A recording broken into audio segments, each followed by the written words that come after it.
This is an interview for Peep Magazine. The street artist known as Inch has dropped into the studio, one of the most prolific graffiti writers in the Northeast. We're here to talk about past, present, future. Let's get into it.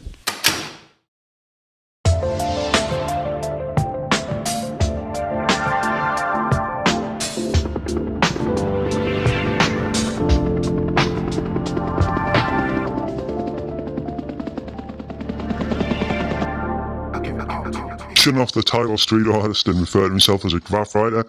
I would prefer that, and I think I sit more comfortably in that bracket and it's more accurate.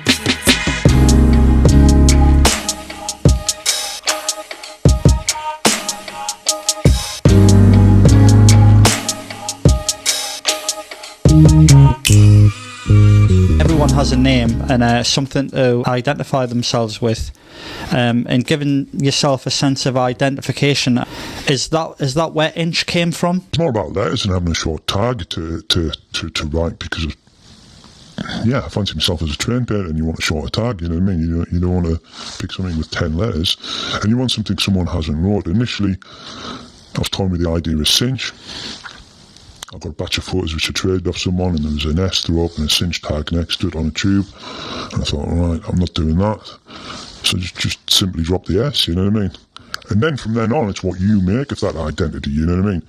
You're starting on a level playing field. It's what you can do with that, how far you can take that, you know what I mean? And if you can't take it anywhere, just chop and change, go with something else, or have several things on the go at the same time, you know? Could you talk me through your kind of earliest memory of picking up that can, going out? I've still got that same buzz. If it's to go out at night, it's exactly the same. It hasn't changed. And different times, it means different things. I mean, I guess in its most basic form, it's a dopamine hit, like you would get off any other adrenaline-fueled thing. But it's mixed with creativity. Whether even that's the placement or how elaborate you do it, it's mixed with that, so it's very satisfying. Also, same time, it's frustrating, because you're trying to achieve perfection and notoriety in one sort of thing, and you just don't get it. You can't get it. By definition, you can never get that perfection, and it'll never be the same twice, even if you go out at the same time to the same location on repeated days. What you do would be different. Environmentally, it would be different. Your feeling would be different, you know. But yes, I've never been able to recapture that experience with any other sort of stuff. I don't really drink. When I drink, it doesn't really get me anywhere near that. And I don't know why I'm comparing it to drink. I'm comparing it in terms of it's something someone else might find a buzz, and I find graffiti a buzz. But I can't recapture it any other way. And it's something that's been with me all my life, and all my adult life, and nothing comes close to it.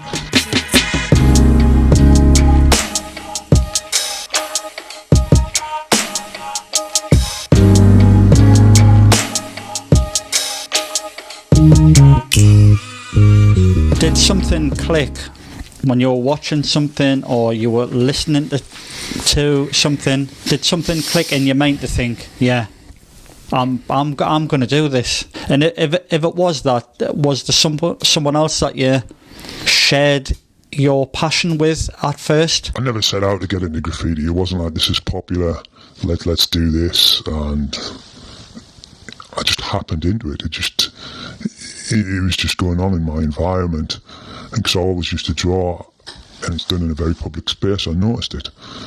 And actually what happened was, it would be the same in any, I come from a rural area, your local park, kids is the correct term, kids at that age, they'd painted it, but they'd left empty cans, so I just picked up the cans of paint and just added my initials on there, and they sort of come up to me. It was my initials backwards, actually. I thought I was being really clever. So I did my initials backwards with some of the paraphernalia I saw people doing on tags, and I saw, right, it's got arrows, it's got a crown, and they put the date on. They all seemed important elements. So I did my initials backwards with an arrow, this, that and the other, and I thought, no one on God's earth will know this is me, you know what I mean? And lo and behold, the people who did the graffiti originally come up to me. I thought, oh, fucking hell, it's a big lads are going to do me in here. And they thought my initials backwards spelt the crew that was through Newcastle. And they thought it was someone from that crew and I had something to do with that. And they were very keen to get me under their wing and sort of do some of this. And I just wasn't sure, you know, I just really wasn't sure. I'd happened into it and they'd found me, so to speak. And then the initial kid who was like, oh, blah, blah, blah, I knew him through a mutual friend. And I don't know, he seemed a bit show-offy to me and I didn't really click with him. But his other mate was really on my level and I sort of, he got me into it, he showed me books. He didn't take me under my wing as such, but you learned the ropes together. It was a learning curve for everyone because you just seen it coming from the USA and you had no idea how to recreate that with car paint. Even the colour palette, like just owning a can of pink spray. If anyone had owned a can of pink spray in 1987, not that I'd saw anyone with one, it'd be like C3PO amongst the Ewoks. I'd be on my knees praising. I was just like, this is the greatest thing ever. It was just the most innocent, and ignorance was bliss, which really was bliss because it was anything goes. You just found your way on your feet, you know what I mean? You just got amongst it.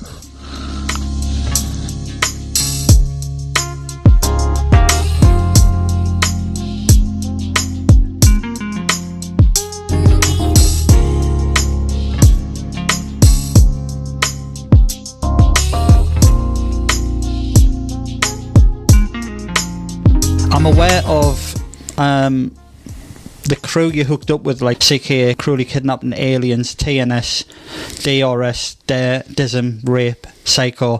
Could you maybe elaborate on that collective and your influence with them? Sure, yeah. I mean, this is solely my perspective.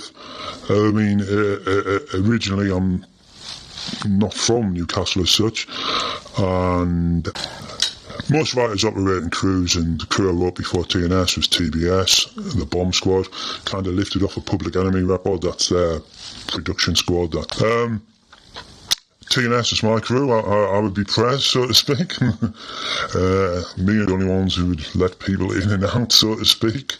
It was formed,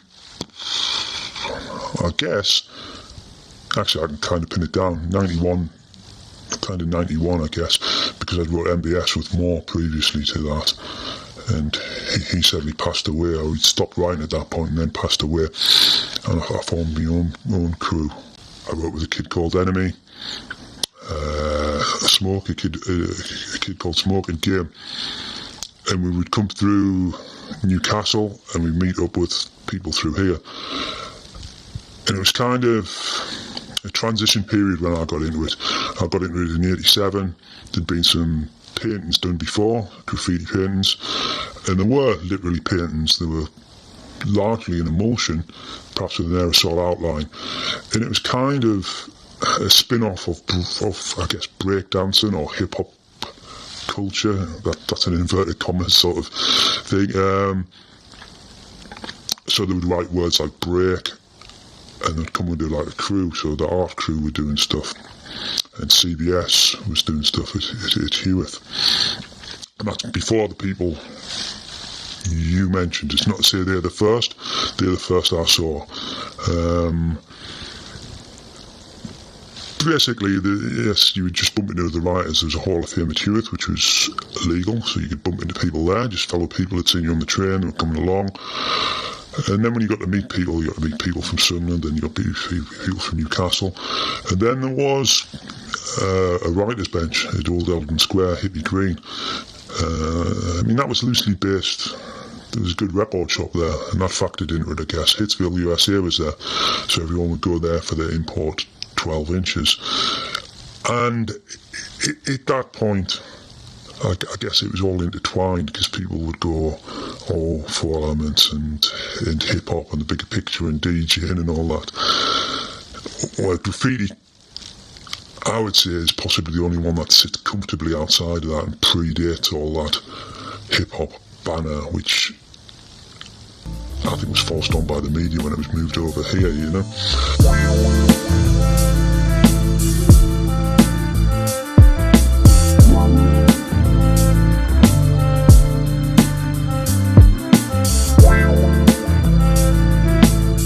It's been said that the genesis of graffiti started in Philadelphia around 1971, being the originators of hand styles and the art form of graffiti. The likes of like Cornbread, Cool Duck, Cool Earl, Notorious B.K., the Cool Klepto Kid, just like to name a few. Were those the kind of names you were inspired with or want to be like? Not initially, because I'd never heard of any of them. It wasn't until you did your homework and you looked at the history of it. Not that you specifically went out and studied it and looked at the history, but you'd buy books and you would see this, that and the other.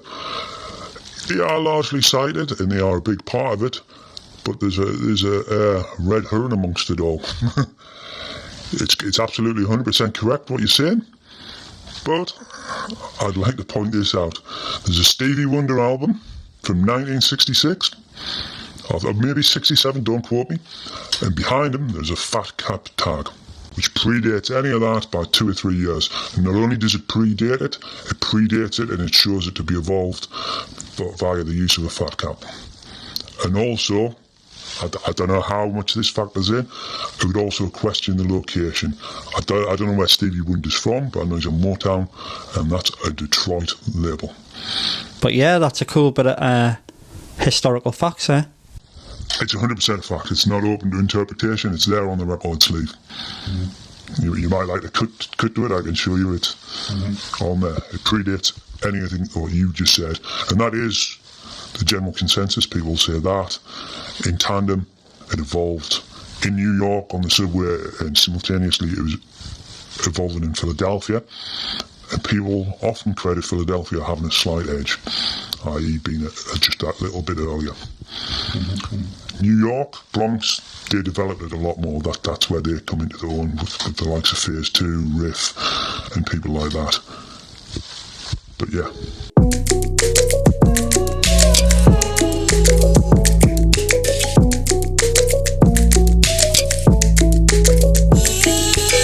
A landmark of photographic history was Subway Art by Martha Cooper and Henry Chalfant. Can you talk me through some of the feelings, memories, emotions you had when you first seen this book, or was it a massive inspiration to you a few years on, or could you talk me through it? Everyone of my generation, it was a massive inspiration. You couldn't escape it. Yes, some might go, I saw Sprayton Art before, and that was a big influence. But you can't quantify how big a influence that had on people. And when you're seeing it, you literally, your mouth was open, your jaw dropped. You couldn't comprehend what it was. You're like, how does this happen? What is this? It looked like the most exotic, vibrant, dangerous youth movement you could imagine. You know. Nothing could be more appealing. You're just looking at it and going, I want to do that. There's two pictures in the book that really stick out to me. They've always stuck in my head. It's Cliff and another one that kind of sticks in my mind is Scene. I mean, yes, he's one of the really credible old school writers, and he'd be one of the few in there who would predate. I mean, the culture when that came out and that was photographed, it hit on the right period for all them people, but there was a whole generation before, and Cliff was part of that generation. You know, he'd sit more in with Phase 2, and there is a Phase 2 piece in there, albeit just as a footnote to show the history, and Cliff kind of sits in with that. But yeah, I'm trying to think if it's the same Cliff. I think he writes 3 Yard. I think he may have passed me. He used to write 3 Yard Boys, if my history on graffiti is correct. And he's often cited as doing some of the first characters and that. Seen stuck in everyone's, you know what I mean? Mm-hmm. He did such a legible style with such good characters, such, did a lot of whole cars, did a lot of end-to-ends. He would do theme pieces, he meant business. And he's a kind of, I don't know if you saw any of Lee's pieces in there, he's kind of, Lee would be a precursor to him as such, that he was doing very block orientated, although I've seen did do wild styles and semi-wild styles, but it was, as I was saying, you know, that pulls in on the platform, you're getting that. People know what they saw, you know what I mean? If it comes in and it's a mad scene whole car with two on board characters and a big cloud, people definitely know what they've seen, you know what I mean? It's legible to them. It's block letters, it's screaming at them. And it's got the lure of cartoons, you know what I mean? Where you're like, you know, it's Pink Panther, you know, everyone knows that, so it's identifiable. It's not just some visual noise that's going by you, it's like, boom, it's high impact. Can I ask, have you bought the book, or did you? I never had it at the time, it wasn't later on. And I've got to make a confession, and Moore pinched it for me and I bought it off him. It has been marked as one of the most nicked books in history, so that's the only reason I'm asking. Yes, it has got that title, and I'm going to use a graffiti term, racked. That's what you use as stone. Yes, it's the most racked book, yes. Much to the detriment of Thames and Hudson, the publishers.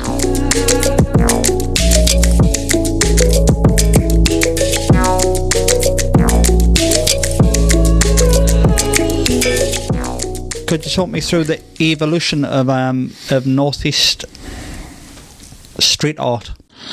Right, the graph scene. A lot of it was initially a group of friends doing a hip-hop based word, perhaps in emulsion, so you might say break and then draw a pair of trainers with fat laces in. It was that, and it filtered up from London via New York, obviously. But then it soon got into tags and more about the individual and become a lot more aerosol based, and people upped the ante where they did it, you know what I mean? And then it I don't know, I'm going to say natural progression onto trains, I guess. Another interesting point is from 3D. If anyone doesn't know who 3D is, it's Robert Del Naja from the other half of Massive Attack. He actually states that graffiti didn't actually start in London. You know, graffiti art obviously started in the US and then cut across the pond, but everyone says it come from London, when he actually states it didn't. It actually started in Bristol, so he was one of the main innovators of graffiti writing, and he actually says it started in Bristol. There was nothing happening in London, and he actually got a call from Tim Westwood, who asked him to come down and do a couple of things for him for publicity. So, oh no, it's an interesting point, and it's, you know, did he give a time frame of when he was doing that? Late 80s. I've painted in Bristol. I'm not familiar with the history of Bristol graffiti. I've seen pieces, I mean, from 85, perhaps 84 by him, but like it's largely, it might be a conformist narrative. It filtered up from London, and there was a couple of different things going on. But one of the first people to paint Ladbroke Grove would be Futura when he came over to tour from the Clash. I don't know how accurate it is. Like I pulled you on the American point with Philly. So the Futura thing might. It is accurate that he came over the Clash, and it is accurate that he painted down there. But there's the Artful Dodger was doing stuff early. There was a lot of people, because I wasn't there. I don't know, but the whole I think Samir's dad's quote is, "Never trust a man when he tells you how many beers he can drink or how many women he slept with." It's the same with graffiti. No one's going to, you know, it's 11 a reef. No one's going to say, oh, you know, oh, everyone winds back the years and say, oh, I was painting since then, blah, blah, blah, you know what I mean? It's bravado, you know what I mean? And then even if it's not bravado, someone's memory could be really hazy and they go, oh, I'm not sure, I think we were doing it before them, you know what I mean? No one wants to just put their hand up and go, oh, I'll come in middle ground and did that. Like, you know, everyone wants to stake their claim, and if their claim is, I started then, and I'd be one of the first. I mean, I'm well aware I wasn't one of the first, you know what I mean? So that's not my pissing competition as such, you know what I mean? But yeah, I mean, I personally don't know enough about Bristol graffiti. I don't know enough about London graffiti, but I'd know a little bit more about London graffiti. And I'd perhaps check online, I might later on, but he was early, you know, and he put in his work. I'm not trying to sort of take off him, but I'd be very surprised if it wasn't London, you know. Yeah, like I said, don't quote us on it. It's just something I read. Oh, no. Yeah. You seem to undergo a process of transition with your own work. Thrapage magazine, fanzine, the greatest hits 1999, 2001. The Inch TNS website, which we've clarified you have nothing to do with. But and that's not just a disclaimer for legal reasons. I don't think I'd even seen the said thing. 2015 Fog on the Tyne exhibition, all type no face. Imposters of Lives magazine. Lives magazine, yes. The Night Stalker book, and then 2030 Space is a Place. Could you maybe share some of your thought processes with all these fanzines and exhibitions, and where was this going? What was your inspirations? Graffiti, I guess, early on it was all about the fanzines, and would be an extension of like the punk DIY ethic. It thrived in them sort of areas for ages. Pre-internet, used to trade photos. There was pen pal pages in Hip Hop Connection. Not that I put myself down for that.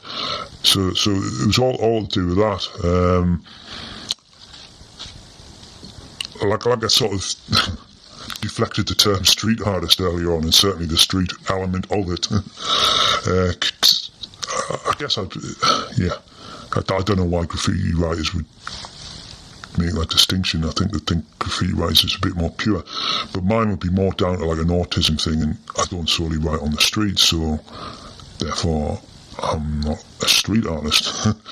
But yeah, I got dragged into some exhibitions, and that sounds perhaps a wrong phrase. I guess reluctant, you know what I mean? And reluctant to use the term artist, but I guess in its proper use, it is art, and to quote Andy Warhol, art is what you can get away with, and graffiti certainly is that, therefore it is art. Not that I need Andy Warhol to validate that, but yeah, it's art, whether you like it or not. It's the most basic form of folk art, right in your name. The whole gallery thing, I don't know, I think it's a bit contrived, and I think it unnecessarily validates people that therefore they're in a gallery, they're an artist. And I don't think graffiti or graph's natural habitat is in a gallery, you know what I mean? It's like saying you're into animals and going to view it in a zoo, you know? It's not what it's about, or it's not what it's about for me. And I'll go further and make a distinction of saying that is a painting of graffiti and not actual graffiti. If I go out tonight, go on the train lines, go somewhere, paint, do a coloured thing, do an outline, do whatever, that is graph. That is graffiti. If someone asks me to come around here, I've got this studio wall, do you want to paint on there?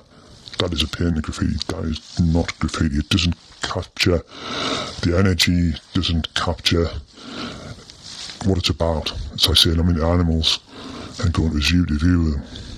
It's not the correct habitat for it. It's not the correct response. In the gallery, you can overanalyze it. Doing graffiti out in its natural environment as such, it's like an advertisement for yourself or an advertisement for your crew. You'll go by it, and it's that instant impression you get. You've only got X amount of seconds to get your message across. And it might not be like a profound message, it's just a message of, I was here, I'm such and such, I painted this, I'm alive. That's the most basic, what you're saying, you know. And you've only got a few seconds when you go by that, boom, maximum impact. Whether it's you do something really stylised, whether you do something really big, whether you do something really colourful, or it's a placement of it, or the combination of all of that and the repetition of that. That's what counts. So were some of these fanzines, were you selling them around the northeast of England? Were they up and down the country, or were they just predominantly Newcastle? Or interesting thing is, it didn't really sell in Newcastle. A lot of them went to Yorkshire and throughout the country. Very little of them sold in Newcastle. Yes, some of them did buy me friends, but the writing community at large just didn't put their hands in their pockets for whatever reason. It's strange. I mean, that was something I was talking to you before coming on. The dangerous term a scene, in inverted commas, is there a one and what would it be? And just a lot of people doing graffiti doesn't warrant a scene. And I don't think there is. Is the plan to do another fanzine, or have you got plans to do something else apart from having already done these? Yeah, we've got plans for lots of different projects. The new one's BTK, Bomb Tag Kill. And if you bought the, well, if you're shrewd enough to know what the Night Stalker is, it's Richard Ramirez, where we draw a comparison to serial killers with graffiti writers. And obviously the Night Stalker, or Night Stalkers, plural, is TNS.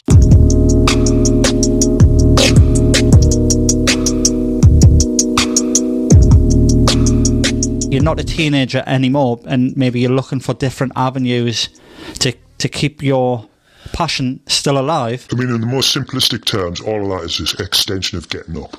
Getting up is a bombing term. Getting up, getting over. It's about getting my chosen pseudonym out there. You know what I mean? That's ultimately bottom line. Bottom line, yeah.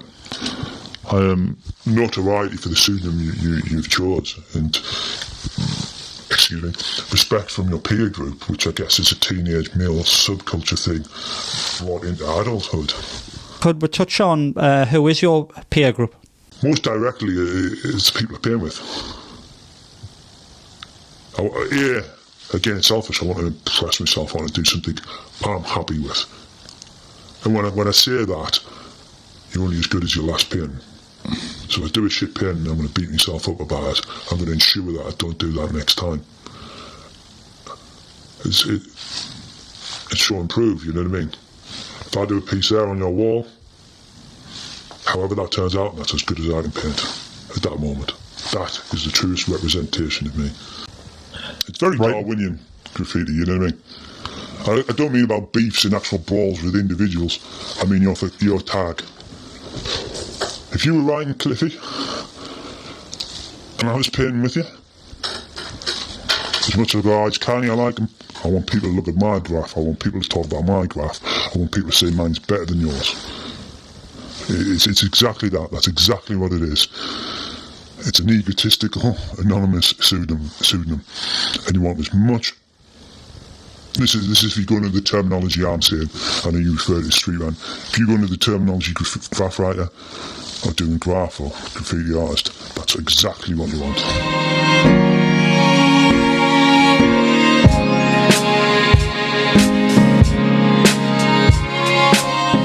Have you yourself experienced any direct rivalry?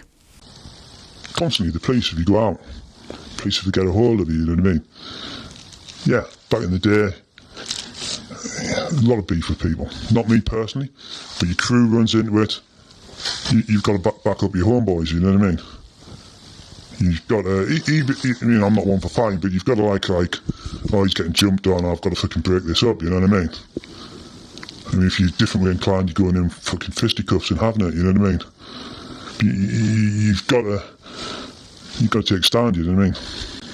It's Lord of the Flies, people are pushing boundaries to see where they stand with you. It's play yard mob rules, you know what I mean? They're going to know, oh, he's a pushover. We'll just fucking go over his graph, we'll rob him if we see him at the Hall of Fame. He's not worthy of painting here. You go into there, that's my spot. Don't come here, you're heating up my fucking spot, you know what I mean? I heard off a friend of a friend that that's one of the reasons why you circled the inch so no one would come in between your... It's not particularly, but I did it to stand out and it has the same effect, you know what I mean? It's like I did it on this space, and if I do that circle gives me some breathing space. Therefore, if you write in that, it's intrusive. Respect that area. This is kind of, if you do the piece and you do a cloud, that's my background. Don't write in me cloud. That's the background of my tag. That's clearing out the space around that, you know what I mean? focus on what's in the middle, and it's so you can see it at a glance. You'll know what it is. Mm-hmm. You just see it and you go, yeah, I know what that is. I haven't seen it fully, but I caught a blurry sight of it on my peripheral, and I know what it is. I can identify it. It then becomes a logo. It becomes stronger. It becomes bigger than graffiti. It's a logo. Not that I intended to do that, but I think it edged more towards that, and I'd like to think it did become a logo. Yeah, I mean, well, it is a logo, isn't it? I mean, it's you've kind of branded yourself. Well, that's what you try to do, yeah. I mean, you can be really expressive with the signature, you know. Some people go, oh, I like the coloured murals under the bridge with that tagging. Oh, that tagging, you don't do that? You don't know anyone does? Of course I know people who do that. It's part of the culture, you know what I mean? I mean, it has its own self-regulating rules where you go, well, I'm not going to write in someone's house, you know what I mean? It's an art form in itself. I'm not saying the tag was particularly artistic, but it's not mindless. There's a thought process behind it, you know what I mean? And you've developed that. You didn't start with that. You know, you do your tag, and previously I had another tag. I'd flip it over the top, so I had a semicircle. And when I took it to this tag, you know, you just go like that, and you go, continue that round, and there you have it, and you stick with it, and you make it your brand, your logo. Yeah. There's a lot of younger people out there going out doing tags, doing graffiti art, who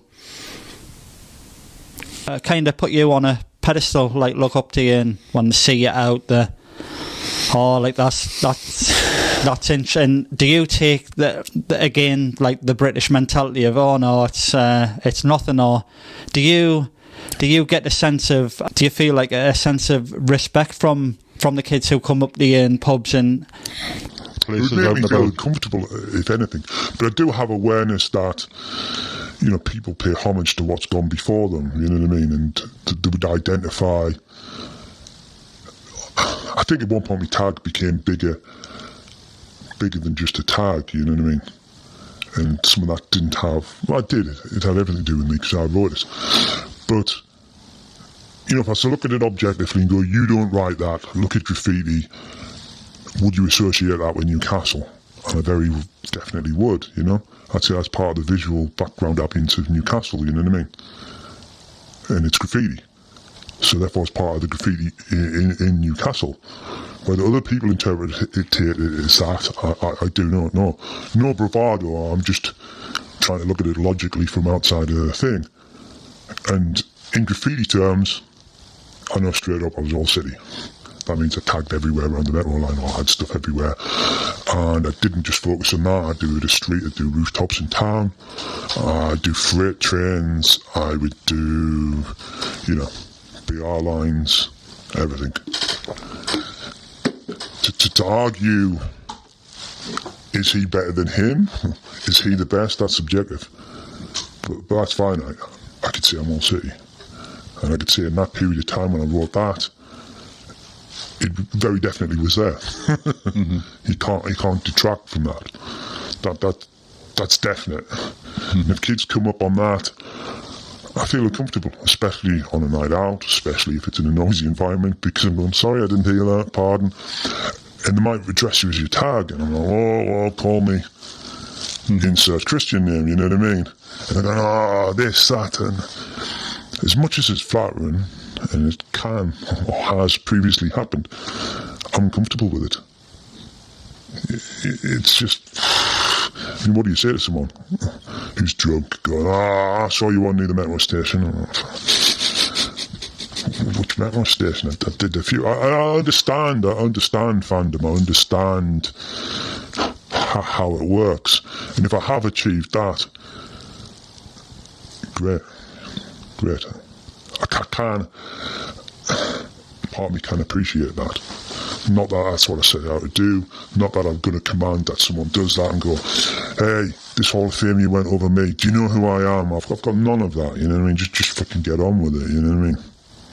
That's some unnecessary trappings or inflated ego. I would look at it a very sort of literal way, you know.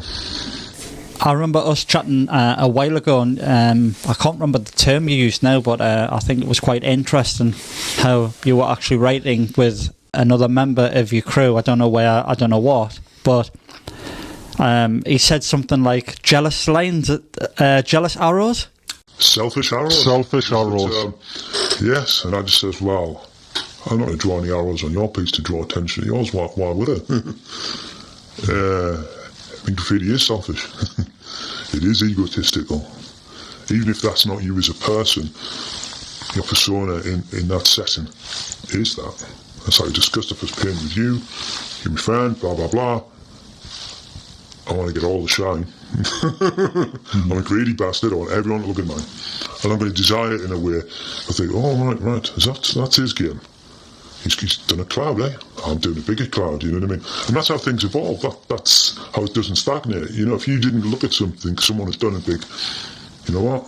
I think I can add something to that, or I can do that better, or I can do it bigger. It would be dead in the water, it wouldn't go nowhere. It wouldn't hold my interest, and wouldn't have really travelled anywhere, you know what I mean?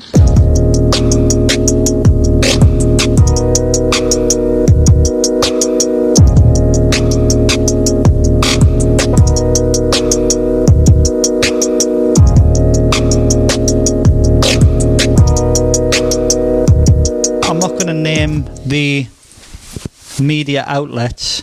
We'll just class them as media, with articles such as Pinch Inch, Inch Taking a Mile, Pinch an Inch, a serial graffiti yob, The Pest, who has dubbed himself Inch. Another quote from a random media spokesman said, "We wish him well with the sales of his t-shirts, as it will give him more money to pay his fine when we catch him causing criminal damage to our property." What does Inch say? We've got Inch in the studio now. What does Inch say to those guys? Not specifically their media, but all media. Fuck them. Fuck them. They don't serve any interest of the public. They're manipulative. They stretch the truth. They instill fear in people. It is propaganda wrapped up by the right-wing media. They're all owned by the same people. All the stories come in from the same point. It's not good, honest, neutral journalism in the interest of the public. It's a quiet day. They've singled someone out. The writing's on the wall for the graffiti artist. Crock of shit, mate. Fuck off with it. That's where we are with it. Yeah, mate, if that's where you're at with it, say that's how it is. I mean, the Red Tops were knee-jerky headlines to fucking... What do you think about that? Fuck it. Oh, it's a disgrace. They know nothing about it. They know nothing about it.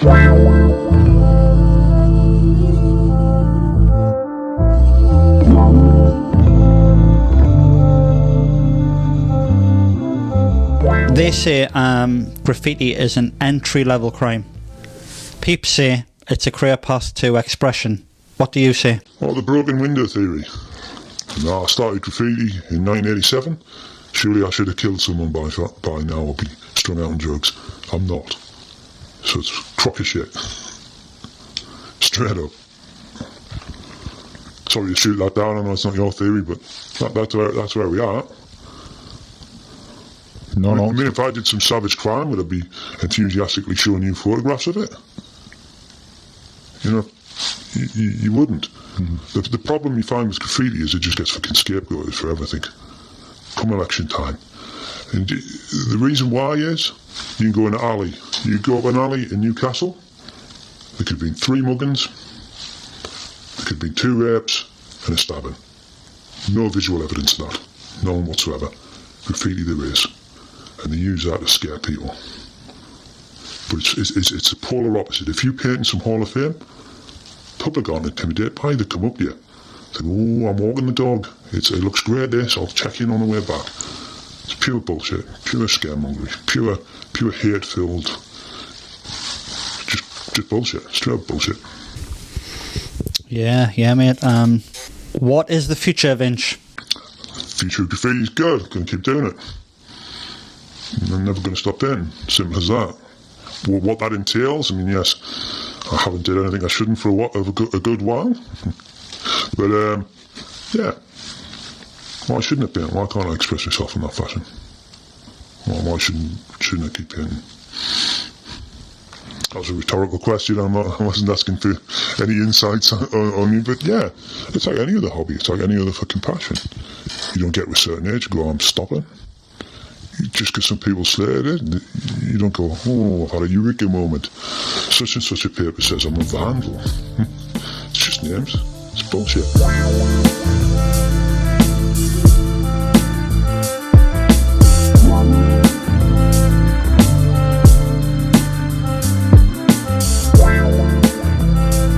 Have you got any advice for, you know, there might be kids listening to this to be like yourself, aspiring to do graffiti art, and you know who they might be heading into university, they might be going to college, they want to make a bit of a name for themselves, who, you know, maybe looks up to you at a part of their life, looking for a bit of advice?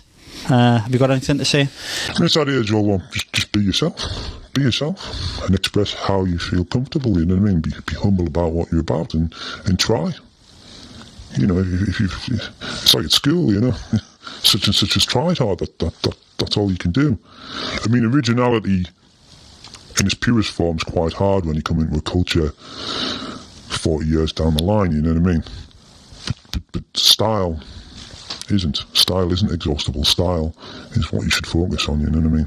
Subject matter, whether you go, oh well, he's used them three colours he's used. Of course someone's used them colours, you know, don't get hung up on that. Just do your own thing and be yourself. It's like anything else, you know?